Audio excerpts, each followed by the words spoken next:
bad dreams always come back again like unwanted friends. And last night, I found myself in Limmeridge churchyard.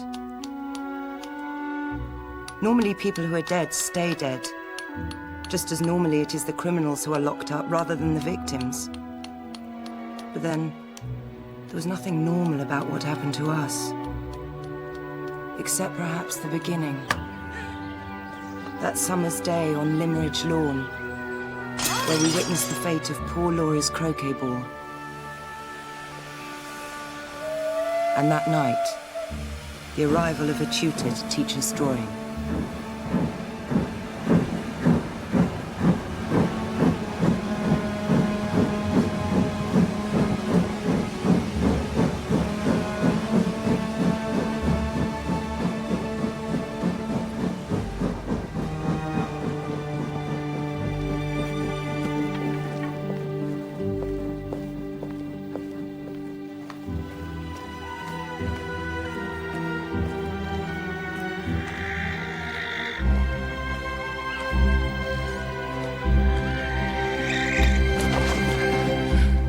You don't suspect me of wrong, do you, sir?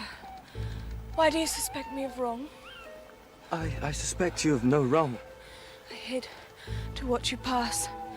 Do you stay here? Yes, I have been offered a post. Oh, how happy you must be. Where do you stay? Not here, but there and everywhere. Towns. I do what I'm told, sir. Do you want to tell me, sir, what to do? Why? Who are you?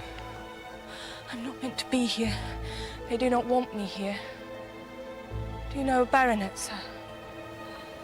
No. Perhaps I can trust you.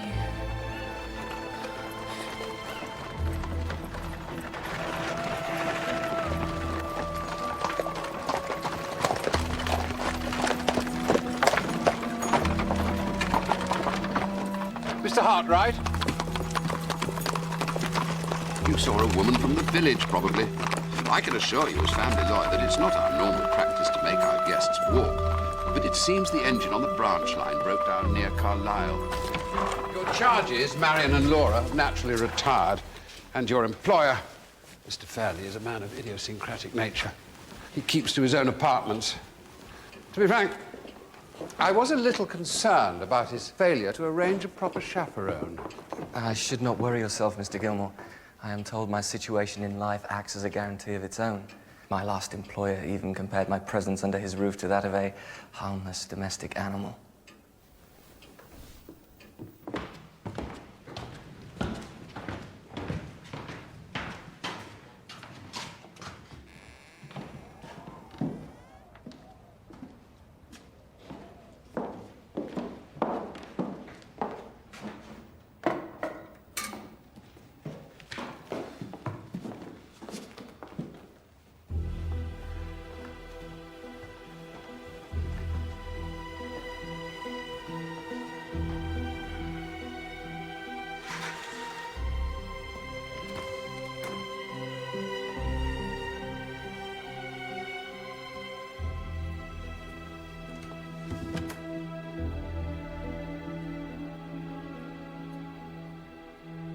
Mr. Fairley.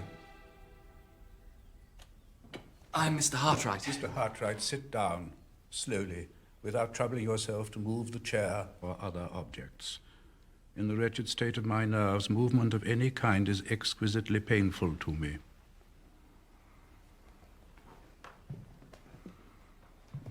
So glad to possess you at Limmeridge. You have seen your studio. Will it do? Will it do? I can assure No, you. Mr. Hartright, a lower key, please. You see, loud sound is torture to me. You will pardon an invalid. At least you will find your position here as artist and teacher to my nieces properly recognized, Mr. Hartright. There is in this house none of the horrid barbarity of the local gentry who would treat artists as their servants. Now, would you put the tray of coins back in the cabinet?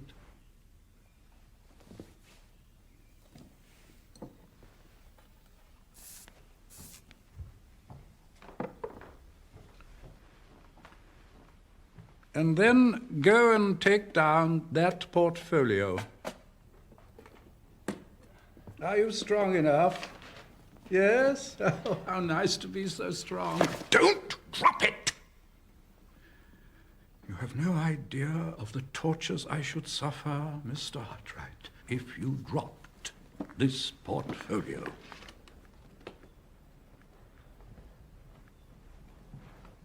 Now, before I continue, have you anything to ask me? Just the question of my employment Do here. you mind my closing my eyes while you speak? I find it much easier. Yes? The tuition of the two young ladies? Oh, that. I wish I felt strong enough to go into that, but I don't. My nieces who profit by your kind services, Mr. Hartright, must settle and agree on your wishes.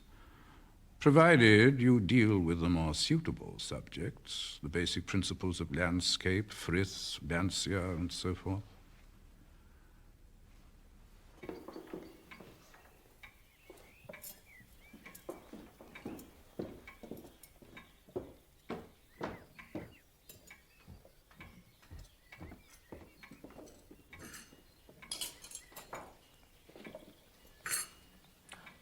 Mr. Hartright.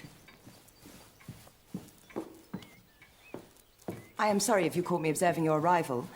My sister and I are so fond of Gothic novels that we sometimes act as if we were in them. You would certainly seem to have the perfect setting for your pretense. My uncle is not the easiest of men to encounter unbreakfasted, I am sorry. No, he was perfectly courteous. Will your sister be joining us? No. She thought it best that I make your acquaintance first. I will not disguise from you, Mr. Hartright, that we are a little unused to male company. That is common enough in my pupils, Miss Fairley. But can I hope even so that you and your sister will agree on a course of study? Agree. I will tell you about Laura myself. You'll notice presently that we are not alike. Having different mothers, it is not surprising, but it goes further. She is quiet and I talk. She inherited great wealth through her mother while I am poor. She is sweet-tempered and I am crabbed. And she has a high opinion of men, while I... To speak plainly, Mr. Hartright, she is an angel and I... Well, perhaps you had better pass the marmalade and finish the sentence for yourself. Only by saying that you seem to require separate tutors. Separate? No. Laura and I may have nothing in common, but we will not be separated, and we agree on everything. You must please both of us, Mr. Hartright, or please neither of us. It's unaccountable, but there it is. And I'm sure we can agree on whatever course of study you propose.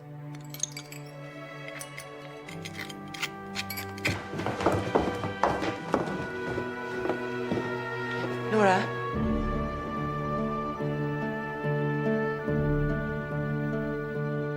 Miss Fairley? Forgive me.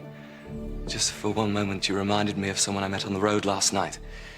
But I see now it is only a resemblance, nothing more. But who was it, Mr. Hartright? I do not know. She was dressed all in white. A ghost, perhaps? Yes, well, let us make a start. It is my intention to begin with the most basic principles of still life and landscape. I'm sure you are acquainted with the work of Lancia. But Marion, we do not yet know him. What is there to know, Laura? Mr. Hartright's lessons are as cautious as his manner, and he is so uninterested in us. I sometimes think he is half asleep. You are too harsh on men. But if only Father was here now, he could have helped us with so much. You know, Percival has not written. Perhaps he has changed his mind. Laura, he wrote 2 days ago. It is less than a week since the lunch. Why in heaven should you worry? You say that. Why not? Marion, I know. For weeks now, you've had some, I can't say, some concern about the future. Why deny it? Laura, I have no worries, and nor should you. A change is coming, and I'm a coward about change. That is all.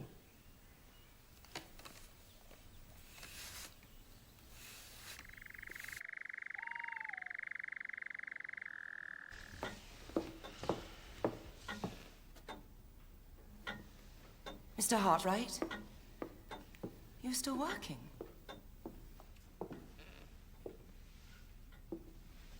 But this This is my uncle's collection.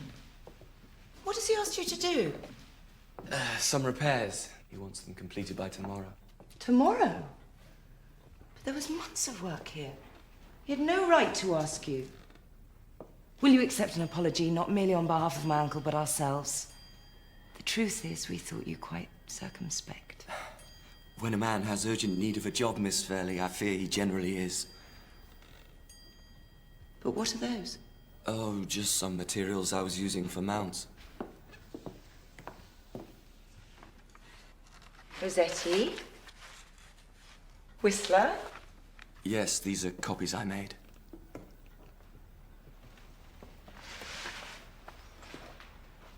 This was Rossetti's wife, wasn't it? Elizabeth. He did it after her death.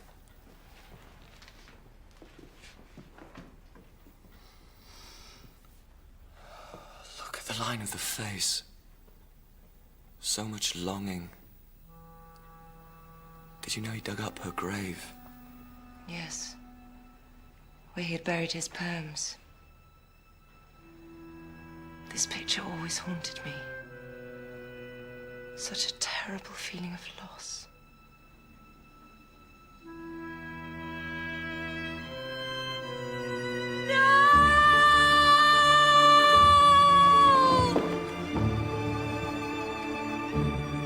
It is the same woman I saw. I will go down.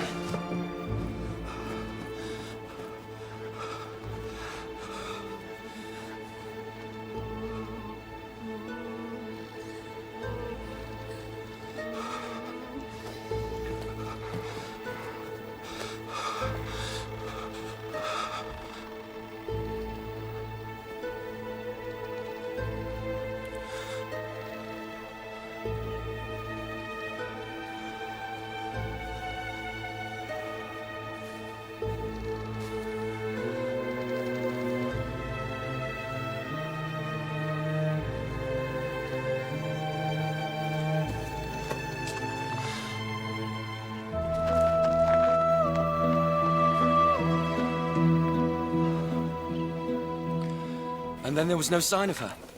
It was right here. But it was not a ghost. It was a woman. Mr. Gilmore said she must be from the village. But who? I would love to know.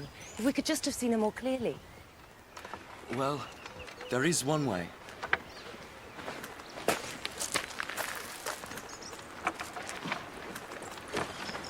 Do not move. Stand still. Yes, indeed, there is some resemblance, especially in the coloring. Miss Fairley, if you will just let your arms hang. Oh, I cannot. No. Just so. If you relax, you are an excellent subject. Miss Fairley, perhaps if I make some sketches of your sister, I might be able to show you how it was. Assuming your model is happy? Yes, Marion, I'd love to try.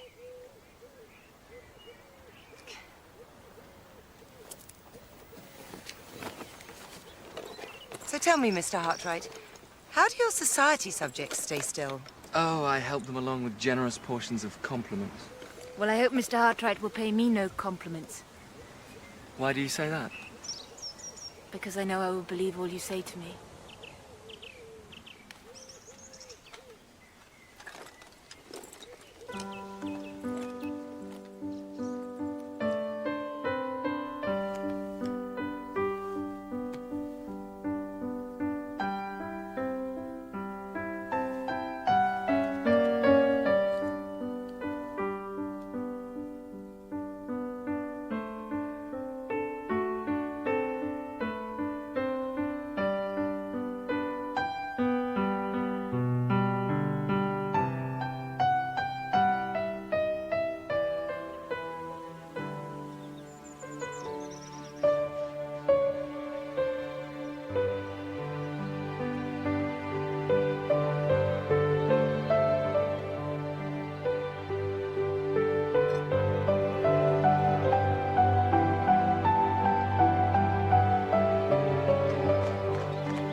too many bumps. Indeed. And with all this jolting and interruption, we can confuse Mr. Hartright between nature as it is when he looks up. And nature as it is not when he looks at our work.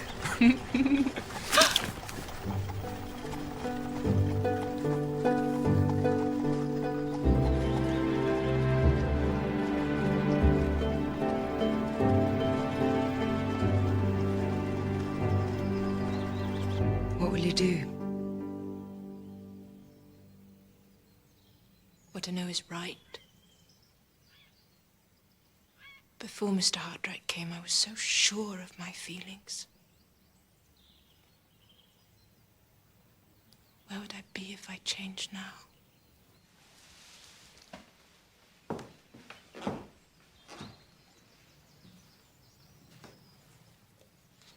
Mr. Hartright, because we greatly value your friendship, I freely admit I do not like what I have to say, but I think I have discovered your secret. The truth is, if some attachment has been formed to Laura, then it is my duty to tell you now that it can go no further. My sister is engaged, willingly and happily to be married. Indeed, her fiancé is expected any day. I see we should have told you before. We're unused to these things, and we had no thought then of what would happen. Miss Fairley, it was in any case madness for a tutor to entertain such hopes, and I gratefully accept the offer of friendship. In my defense, I can only swear it is the first time a personal sympathy ever encroached in my teaching.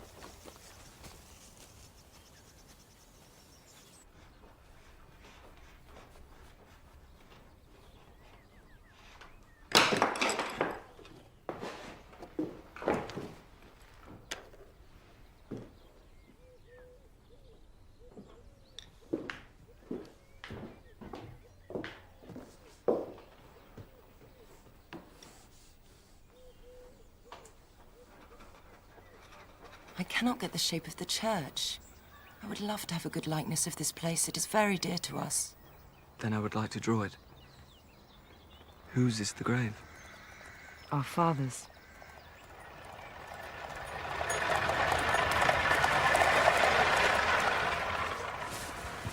Oh, Marion, I must get ready. May I finish our lesson for today, Mr. Hartright? I can walk back. Her fiancé? Yes. He lives nearby? No, he comes from the south. Sir Percival's family were friends of my father, who approved the match before he died. As I do. Of course.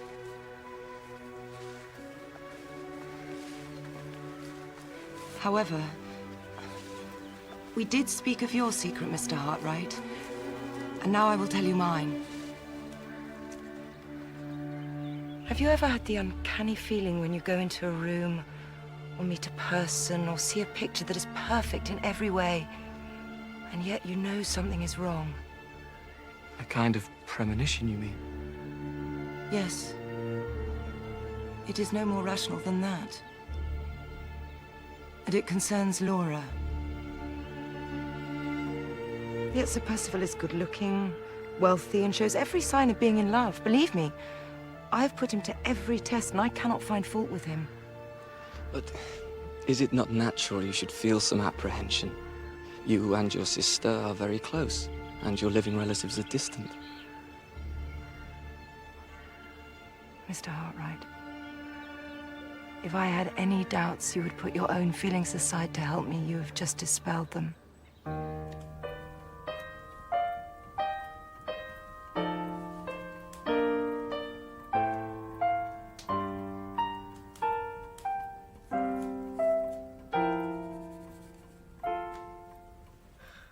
Your tea, Sir Percival. You must forgive me, Miss Fairley. I quite forgot myself. It is so many weeks since I last heard her play. Not so many. 4 weeks, 2 days, and 6 hours. It was at a lunch party in this very room. Mr. Hartright, if I may say so, Limmeridge is indeed fortunate to find you as a tutor. I had the great good luck to see some of your drawings at Burlington House last summer. It is a wonder to me you do not exhibit more often. You are very kind, but I fear it will be some months before I have suitable work to show. Well, I hope after Laura and I are married, you will reward us by coming to stay at Blackwater on occasions and continuing the tuition. As you may know, it is my great wish that Miss Fairley here will make our home her home. I may be a fool, Mr. Hartright, but thank heaven I'm not fool enough to try and separate the inseparable.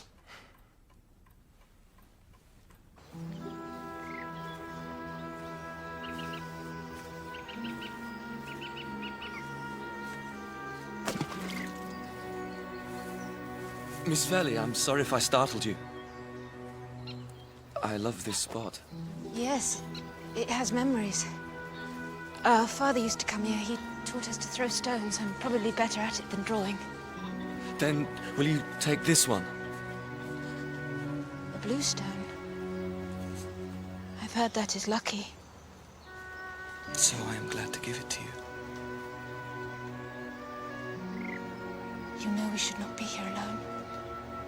Please.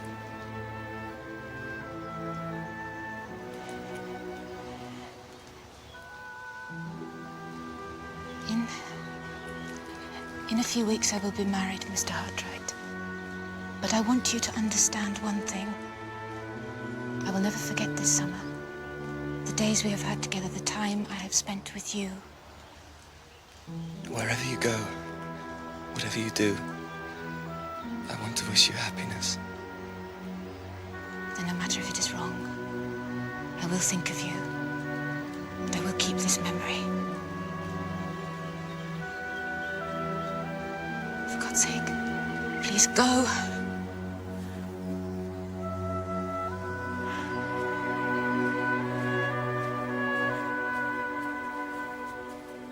The matter is of some delicacy, Mr. Fairley, and you would oblige me by giving that man permission to withdraw. Man? What man? You provoking old Gilmore. What can you possibly mean by calling him a man? He's nothing of the sort. At present, he is simply a portfolio stand. Why object, Gilmore, to a portfolio stand? Well, I do object. It is important.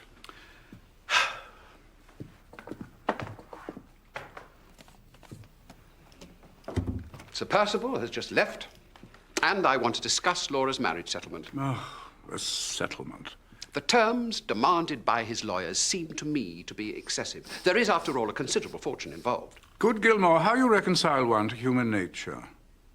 But what exactly do you propose? That either we resist their demand, or at the very least, before we sign, make Laura and Marion acquainted with it. Make them acquainted? Gilmore, in such a miserable world as this, is it possible to overestimate the value of peace and quietness? No. And yet you would upset me, upset yourself, upset Glyde, upset Laura, and worst of all, upset Marion. And all for a trifling nothing. His lawyers have no right to demand these clauses, and it seems to me as that they're anxious to settle before she comes of age. Now, if you stand firm, they must give way. You dear old Gilmore, how you detest Glyde for being a baronet. What a radical you are. Oh, dear me, what a radical.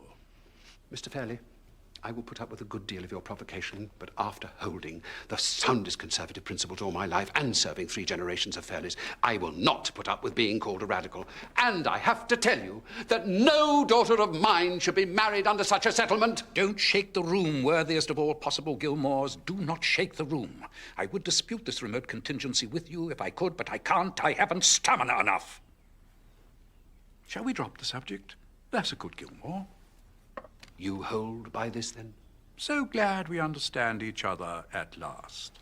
Make them give you a good lunch downstairs.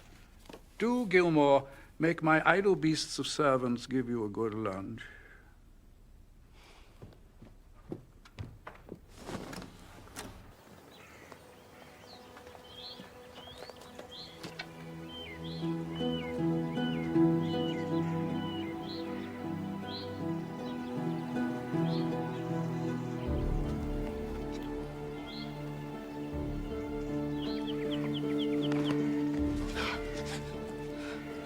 Do you want some, sir? Do you want some? Do you not remember me? Is Glyde here? What? I saw his carriage. What is Sir Percival to you? I want to help you, not hurt you. What brings you here? man was once kind to me here. This man and his wife, better than all the others. Glyde put me in the cold asylum, sir. To the cold stone and the baths. They scream in the baths. I was wrongfully treated. You must warn them here. I will never go back there. Warn them of what? I want nothing except to help you. Please to help me. And then they pull at you with their lips. Still, those coins and those pursed lips. Please. Please. I mean you no harm.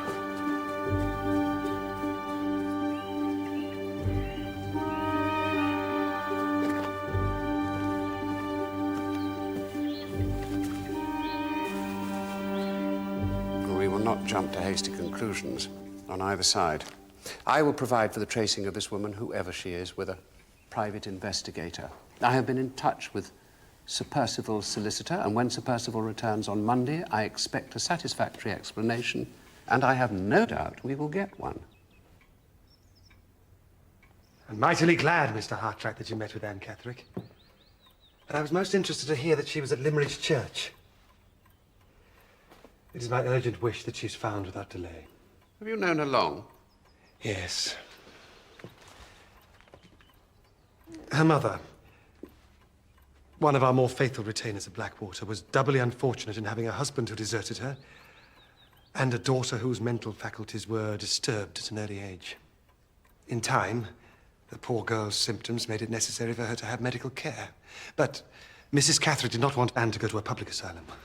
She appealed to me to meet the expense of a good private asylum, which, in mark of her services to our family, I was happy to do. Kitson, a Harley Street specialist, was put in charge of her case. And did she improve? No, she did not. And as her condition worsened, she developed a confused hatred for everyone involved in her treatment, including, I'm afraid, her mother and me. So I hope she's returned to proper medical attention as soon as possible. I have to leave again tomorrow, but I will watch for her tonight from the church. We must all hope the poor girl is found. And I will communicate all you have said to Laura's uncle and guardian. Well, I imagine that ends the matter. No, it does not. If my plain statement of legal fact had only been addressed to you, Mr. Gilmore, and to you, Mr. Hartwright, then I should consider any further reference to this unhappy matter as unnecessary. But, Miss Fairley, my position with the lady is not the same. I hope, Sir Percival, you do not suppose I distrust you. No. But I owe to you what I would concede to no man alive. Proof of what I say.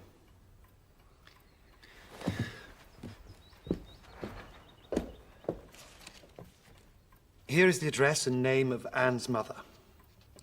May I insist you write at once to ask anything you wish, and ensure that she confirms my account.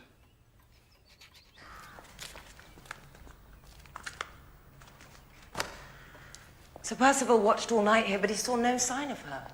Why watch from here? You cannot even see the grave. Did you find his account convincing? More than I thought possible. But I would give anything to talk with Anne Catherick. Then we must keep looking. I think I will start making moonlight sketches around the estate. There is a chance I may see her.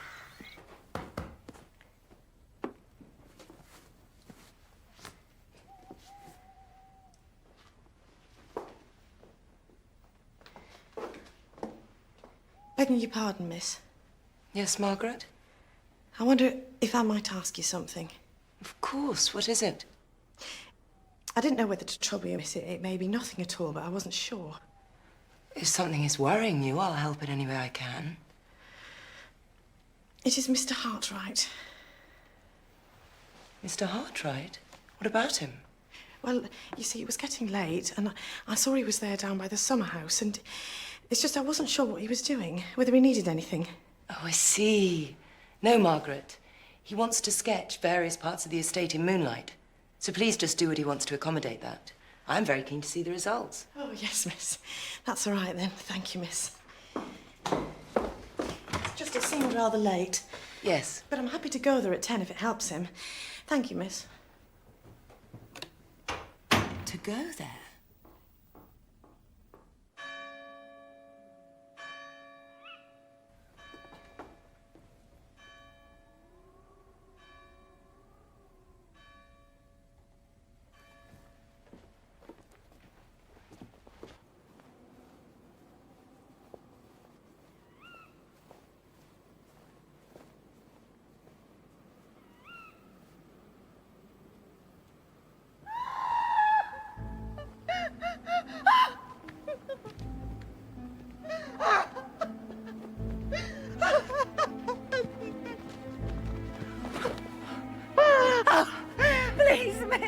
Please, he tried to make me undress.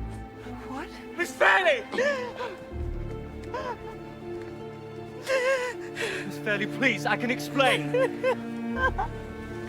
Please, listen.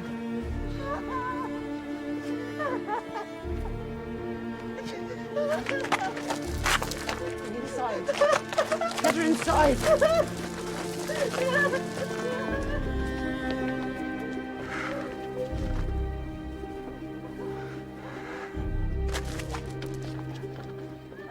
Well, as you both know, I was always concerned about the absence of a proper chaperone in your arrangements here.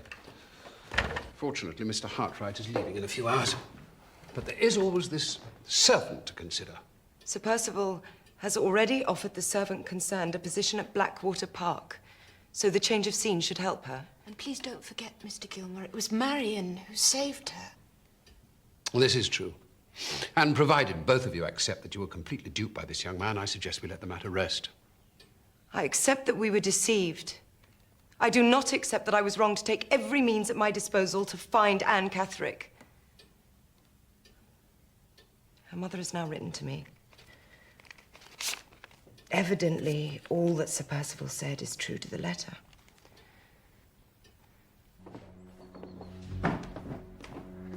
Miss Fairley, I will be gone in a few minutes. Please grant me one moment of your If I'm time. found with you, I will be punished. There is nothing to say. I say nothing for myself, but the circumstances in which I was disgraced lead me to suppose you and your sister are in very great danger. I beg you to take heed of that danger.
Mr. Hartwright's disgrace was such painful proof of our own inexperience that I begged Laura to forget all my doubts. It had been agreed I would join her as soon as the honeymoon was over. And how strange it seems now to think that I travelled that long road in hope.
Where's the housekeeper? This dog's been hurt. That's Baxter's doings, that is.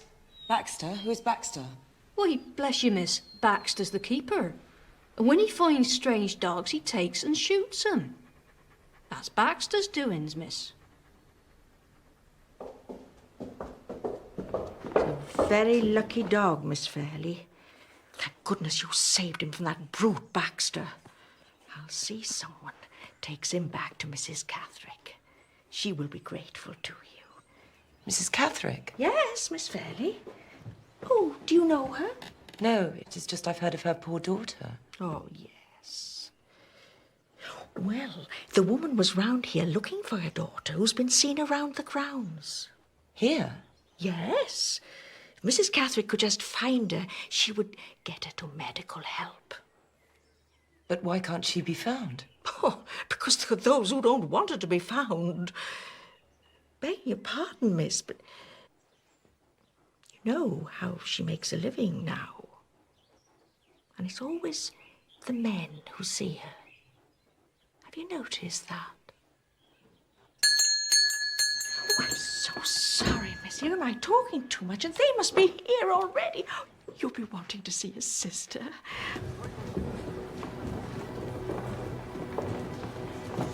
Welcome, Your Ladyship. Oh, Laura!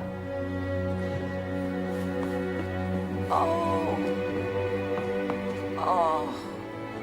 How long it seems. Marion, I'm sorry, I'm tired from the journey. Will you excuse me?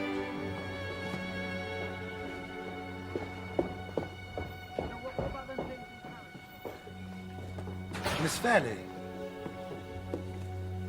I must apologise. Laura's a little tired, but how nice to find you awaiting us. I regret to say it seems we have a guest arriving later in the week, some wretched cousin whom I barely know. Still, he will only be here a short time. Will you excuse me? Go on.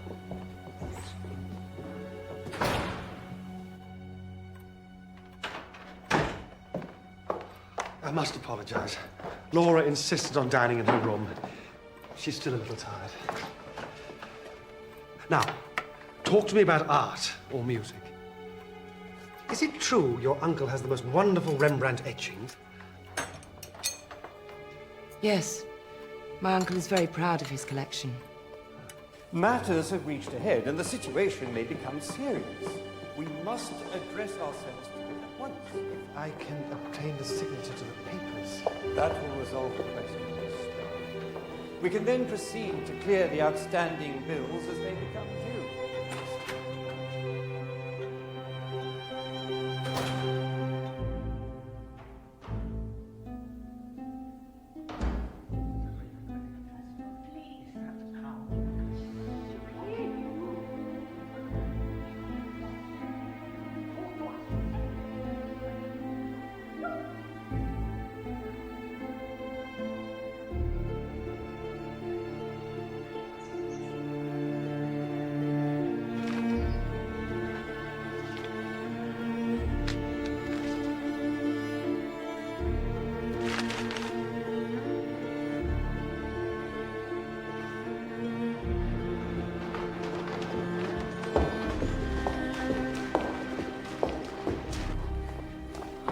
Percival, I wonder if I might have a word with you regarding something.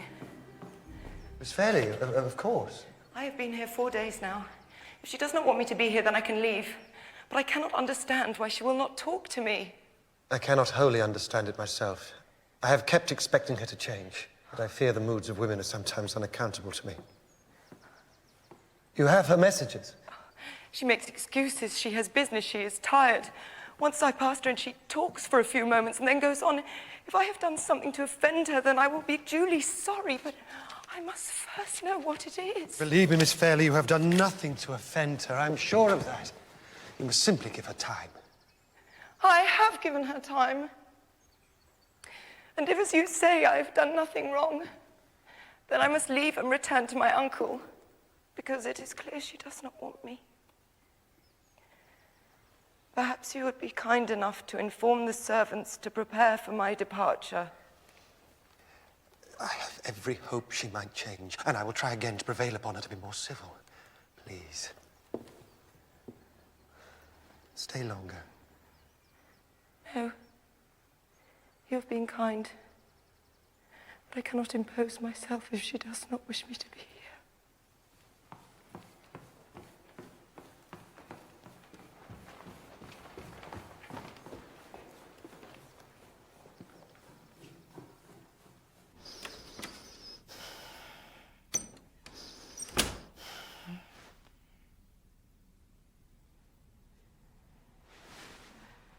Marion, do not leave here. Oh, dear God. Do not leave. Laura, oh, Laura, it was a bad dream. Oh, why would you not talk? What is this? It was a fall. I must go back now, but tomorrow. We will talk tomorrow. I am so sorry.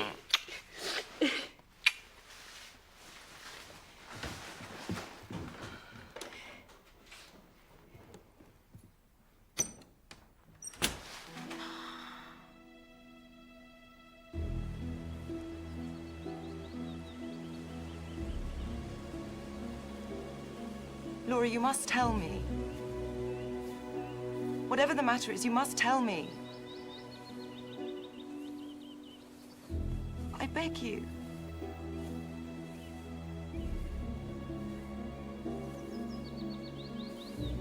When we were in Italy, we went to see a wonderful tomb that her husband had built for his wife. She was called Cecilia Metella.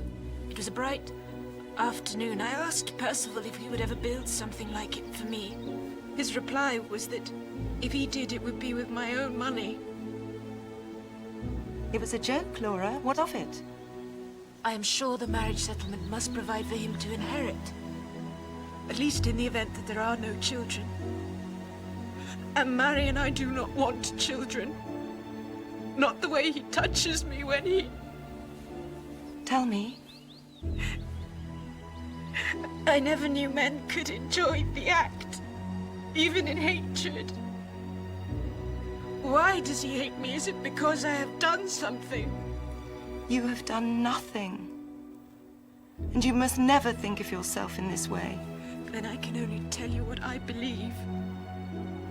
He wants my money, and I am sure he is prepared to do anything to get it. Come on, we must go back. Laura, you cannot be sure. Perhaps if you would talk to him. I have tried. Sometimes I have seen sadness, but now I keep remembering the warning of that woman, the poor woman in white. You may yet meet her. She's here. Where? Have you seen her? Let this up, my lady! One of the dogs has brought Lucy's dangerous! Keep still! Don't run! We've sent for the keeper! Ladies, keep quite still, please. Fine, sir. He flies at everyone. He does that, my friend, because everyone is afraid of him. Let us see if he flies at me. Careful, sir.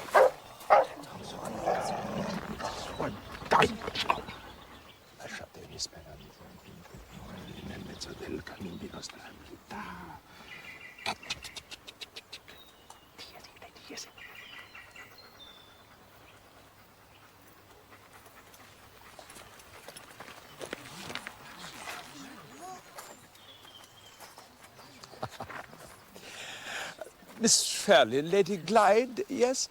I would beg your very great forgiveness. In my haste, I neglected to make my introductions. I am Count Isidoro Ottavio Fosco, once through my parents of Siena, now of Paris, arriving for only the second time in my life to pay tribute to my cousin and his beautiful home.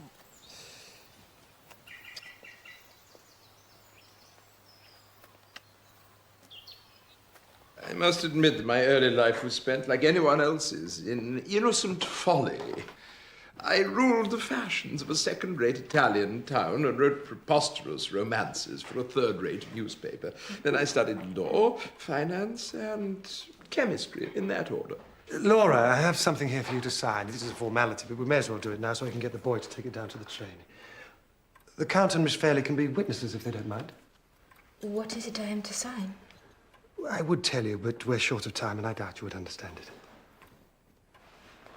I ask like you to let me try. When Mr. Gilmore had any business, he always explained it. Oh, well, I dare say, but you see, he was your servant and was obliged to do so. I am your husband, and I'm in a hurry. It is just if my signature pledges me You're to... not refusing me, surely?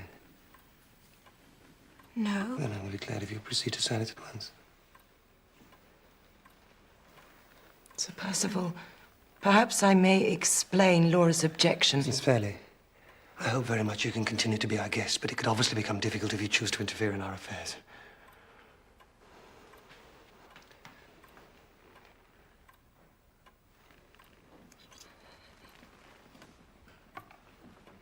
It is just... Pardon me for one moment, Sir Percival, and please believe that I speak with respect.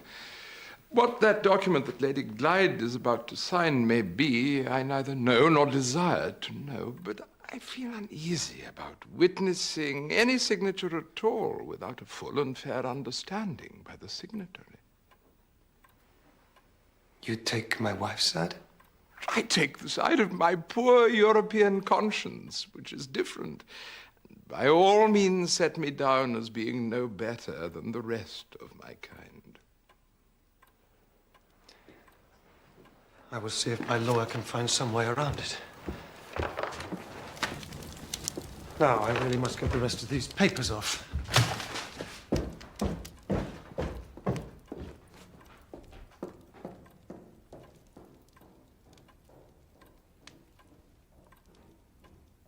Without you in the count, he would have made me sign it. Please, marry and give him no excuse to make you leave. I will never leave without you.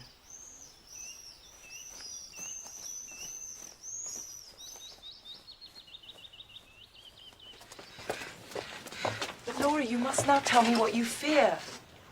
Many things. Poison, a fall, a boating accident in the lake. Laura. He wants me dead, Marion. If what you are saying is true, there are laws. Laws cannot prevent evil, they may only avenge it. I have no evidence against my husband except that he is cruel. What is that? So are half the men in England. I want to see. Why? Please.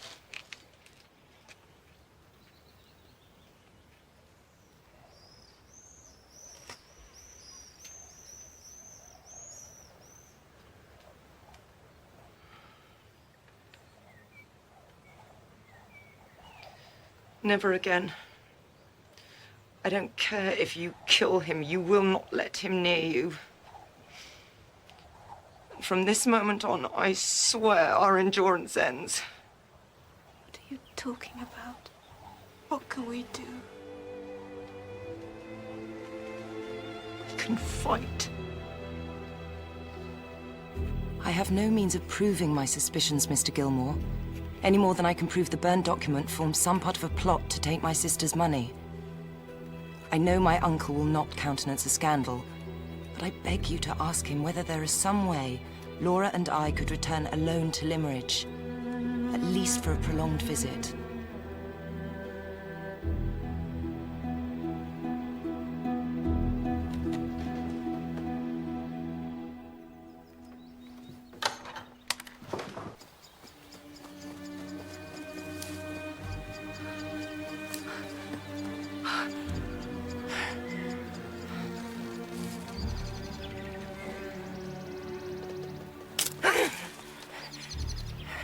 Who are you? You're not Lady Glyde, are you? No. No, Anne. I'm not. I am her half-sister. What? They use you, miss, do they? Anne, I could help you to see Lady Glyde. Would you like me to help you? I don't need help. I'm not going back there to the asylum. No. I won't take you back there. But we can help. You want to see Lady Glyde? To tell her the danger. It's not safe here, miss. Never, never marry, miss. I travel free, I choose. Can you choose, miss? What is the danger? Where can we find you? After dusk, tomorrow, the boathouse. You must tell no one else. The secret frightens him. I promise. But what secret? Anne? If she will be here tonight, we must bring her food and clothing. I will look out for some of my own. She had such sadness. She is free. But at what cost, Laura? Does it matter, Marion? At least she can move on from those who abuse her. And so can you. My letter was in the post this morning.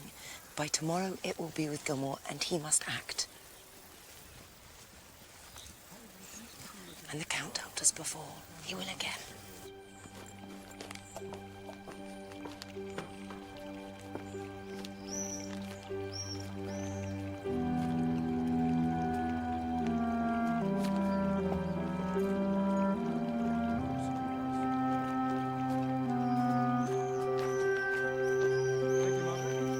I'm surprised you ladies wanted to visit this place, especially in this stifling weather.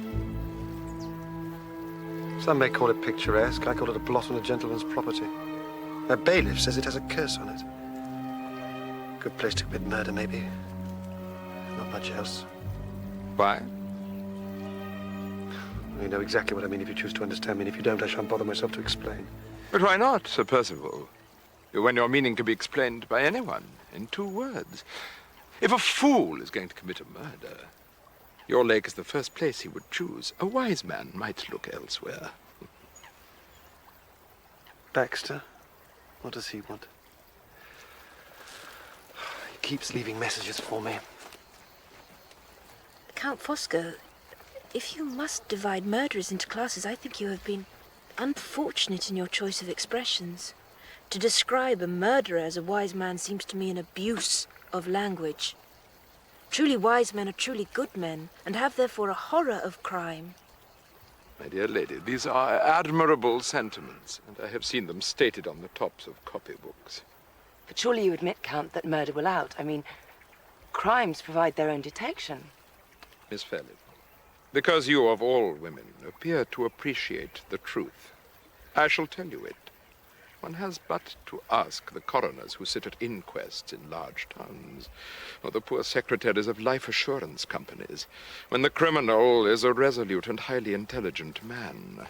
I'm afraid the police, in 9 cases out of 10, lose.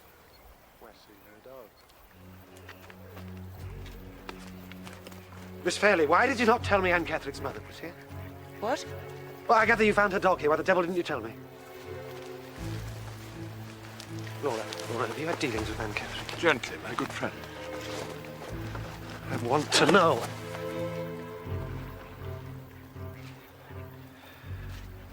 I beg your pardon, Miss Fairley. Truth is, I've been a little out of sorts today, but I want to know if you've had news of Anne from my mother. No. The housekeeper merely told me she was looking for her daughter. I hope she has been found.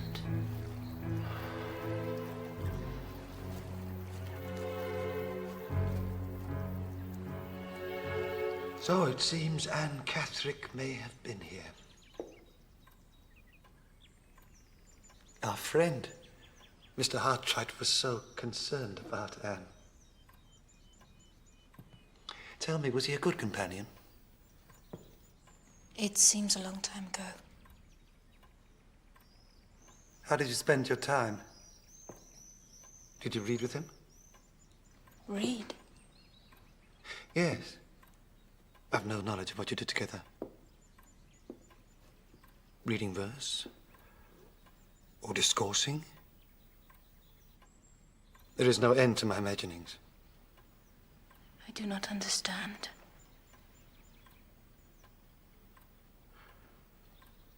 No, nor do I. I never have.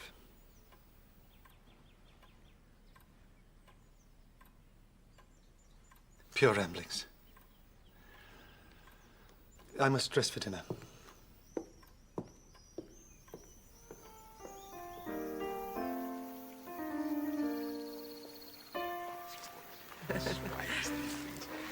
Oh, Miss Fairley, see the light dying in the trees. Does it not break the heart? Ah, but Count, The heart will surely mend by morning. You have your English sense, Miss Fairley, but you cannot deny what is so striking, that you feel things very deeply. I would not deny it. And yes, the light is beautiful. And as your poet says, truth is beauty. See, your face shows as much now. So, you study poetry as well as crime, Count? But I wish to know, is your study of detection an amateur interest only? To be truthful? No. But then I have dabbled in many things, including the science of character. And I see that your sister is very fortunate to have you as an ally. I have never met anyone like you. Then I must be honest with you. At this moment, we are in need of as many friends as we can find. And I will tell you why.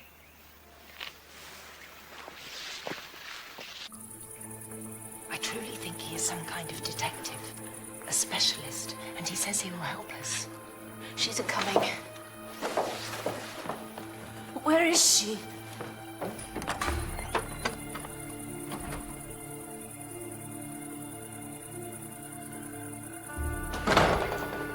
Suppose we're seen here. Who will see us?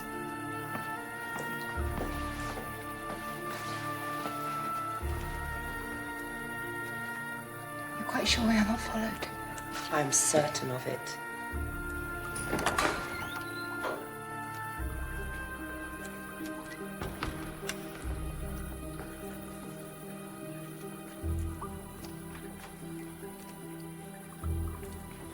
Not alone. It is all right, Anne. There is no one here but us. Look. We have food and clothing for you. Lady Glyde's things will fit you.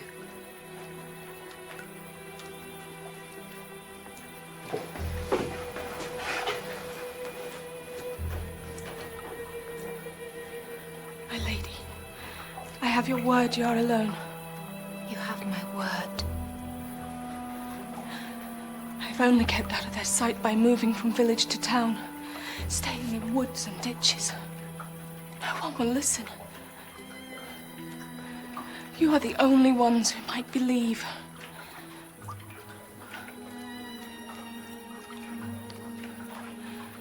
There is a secret. It would destroy him.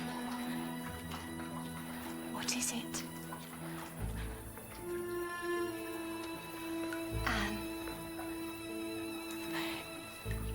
It is hidden. I was sure I heard a noise.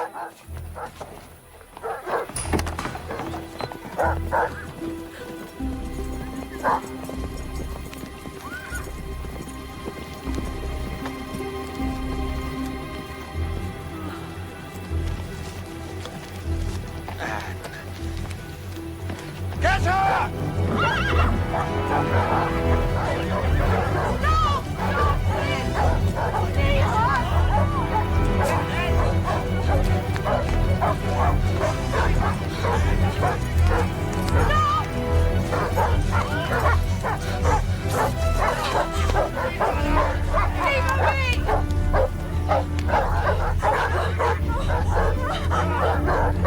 Stop them, please!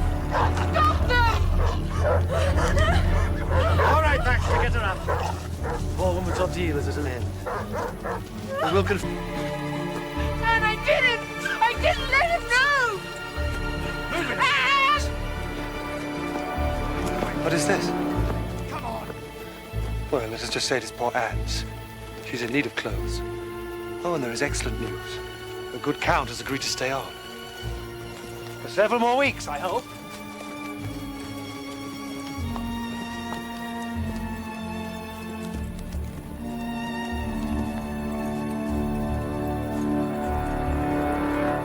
So the Count is no cousin. But yes, he is a specialist. God knows what he was hired to do in this house. But the signature, he helped us. No, he knew I would not let you sign, so he pretended to be our ally. Like a stupid girl, flattered by his attention, I led him straight to Anne. So what will they do? We will not wait to see. We're leaving. And Laura, for all his talk, I am sure the Count is more dangerous than any of them. Never let him see what we feel.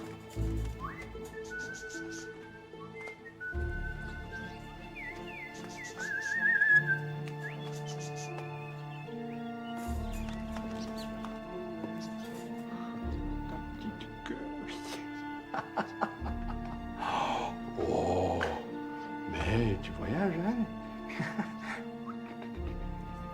Viens, viens. Viens là, papa.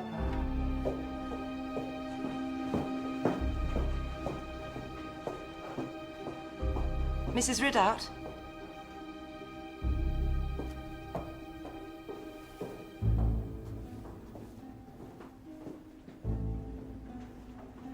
Mrs. Ridout?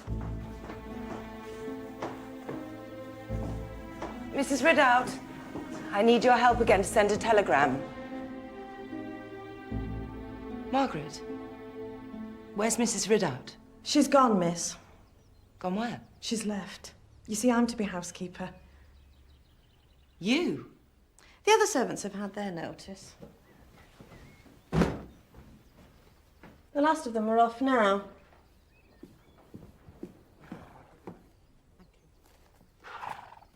Apart from Liza here. You mean it is just Liza and you? Oh, yes, miss.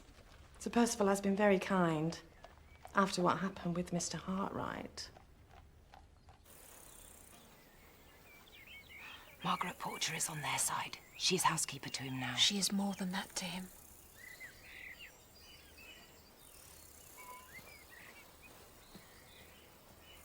Not for me.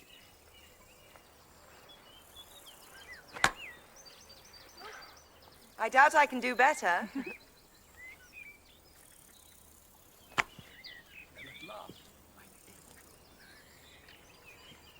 Ladies, may I present to you my dear wife, who has just now joined our company. Can I say how pleased I am to be of the party?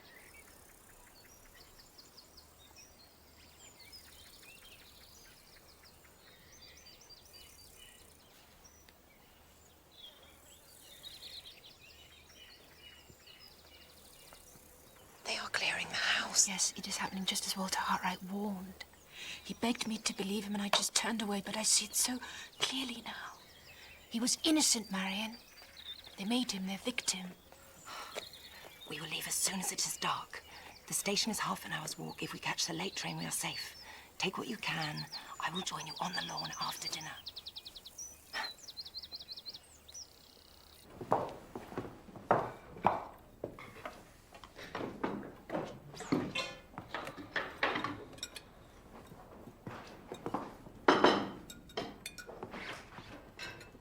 No, thank you. Beg pardon, sir.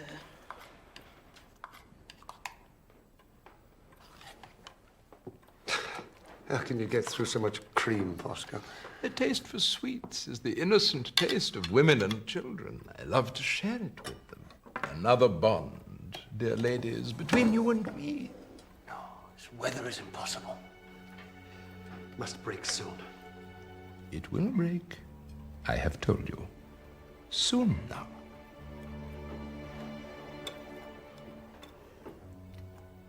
By the way, there have been reports of poachers in the park with guns. Baxter is standing guard, but I consider it highly dangerous. None of you shall be in the grounds tonight. You understand? I take it the garden is safe? Yes, provided you stay in it and do not venture out.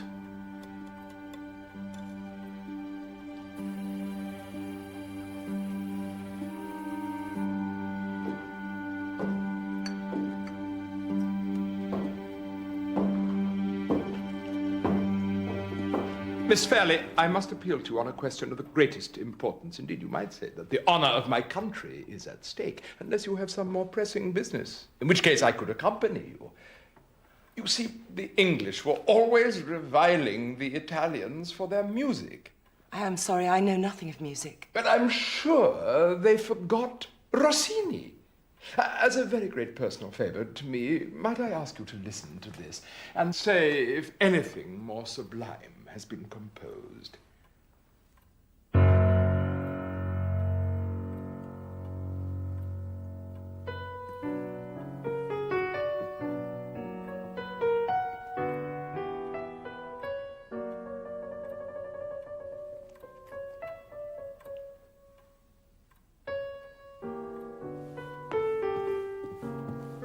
I have no wish to interrupt the Count, but I am feeling a little faint and I must get some air.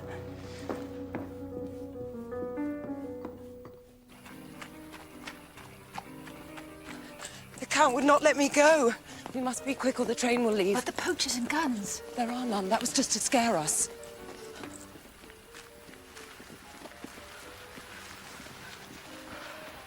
I hope we never see it again.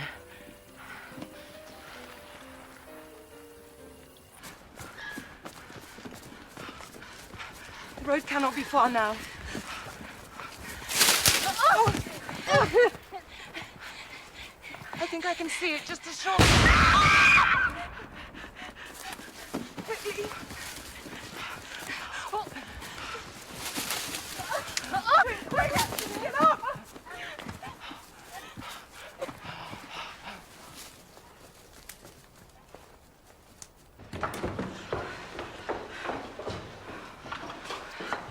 Miss Baxter, there were no poachers.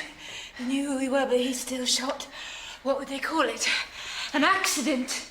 At first light, we will go to the stables. I will tell the groom that Sir Percival requires him urgently, and then we can take the cart ourselves. But lock your doors tonight.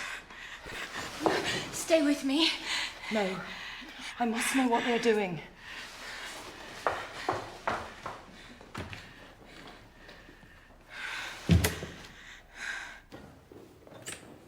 What's the matter, Count? Why don't you come and sit down? Because I want to check the rooms on either side of here. Miss Fairley is sharp enough to come down and listen. She's an extraordinary woman. You seem quite besotted with Miss Fairley. Yes? Well, we are on the edge of our precipice. And let me tell you, Sir Percival, if you give these women one more chance, they will push you over it.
Come in and sit down. You're as restless as a cat. Have some brandy and water. You know how careful we must be. Cold water with pleasure, the spoon, basin of sugar. Most sucré, my friend. A wonderful drink. A sickly mess, you mean? You foreigners are all alike. It is here at last, the rain that washes away our sins. So, Sir Percival, how would you treat a woman who opposes you? Knock her down. Yes, that is one inferior route chosen by the lower orders.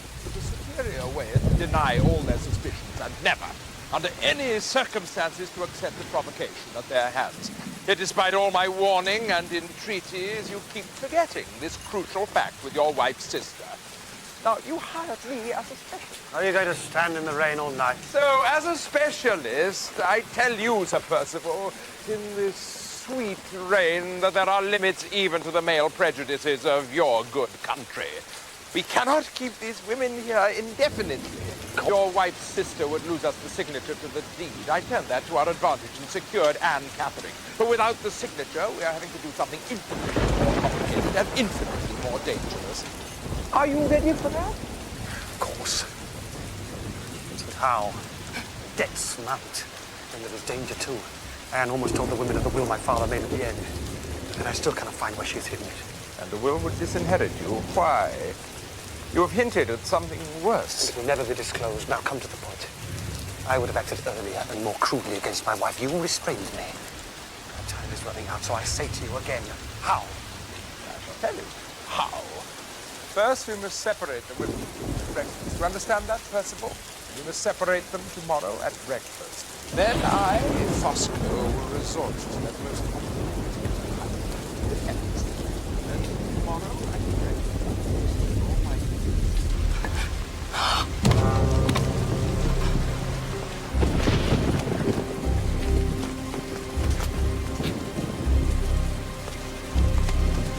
Light! Bring a light! Someone is out there! Then we will find them.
Breakfast tomorrow.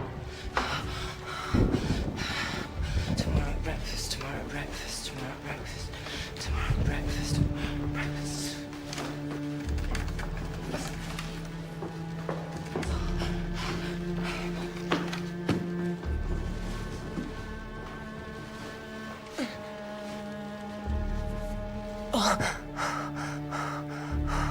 A dawn, mosquito dawn.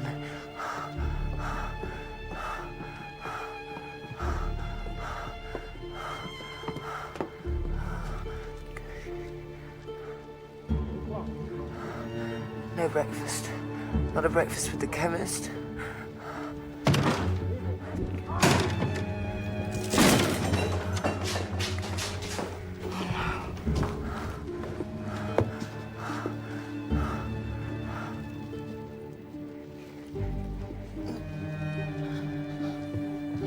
Laura must see Laura.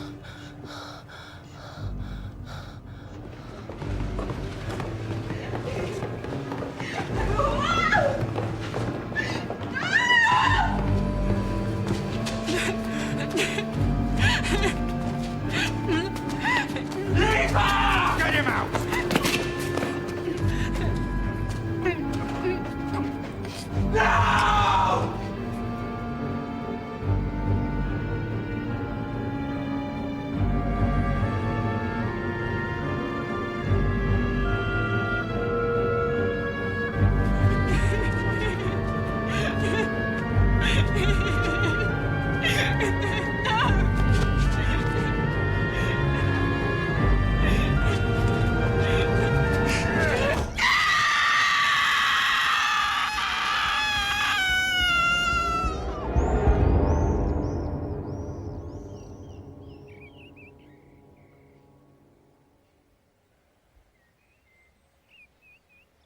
Only a dream.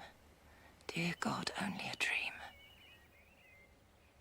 But this is not my room. Why have I been moved?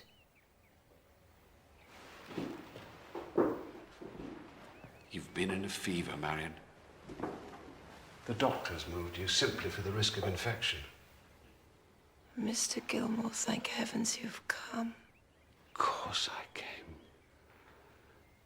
I wanted to be sure I was the one who saw you first. Why? Where's Laura? They had to break open the door to get help to you, but the doctors say you were stronger now, and I have to ask you to be brave, Marion. There is bad news. You were told about it before, evidently, but nobody knew how much you'd taken in. Told what? There's been an accident. Laura is dead. She fell from the tower. They have killed her then!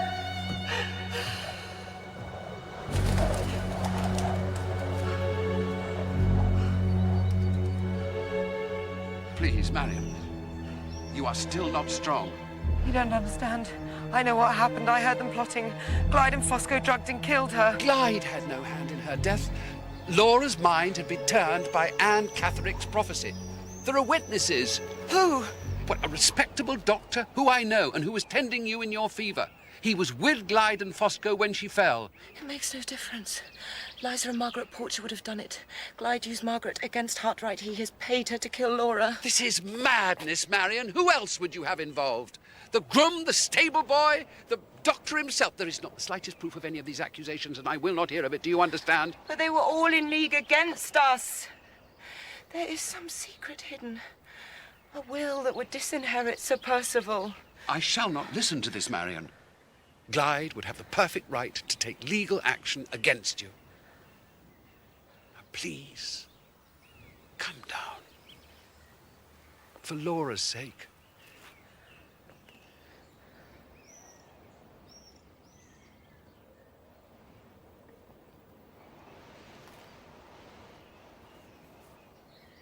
From her soul.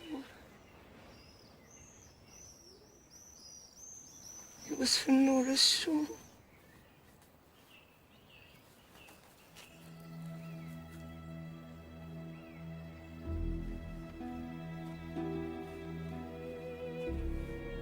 I would not go to the funeral. I said I was ill. And weeks had passed before I could bear to see her grave.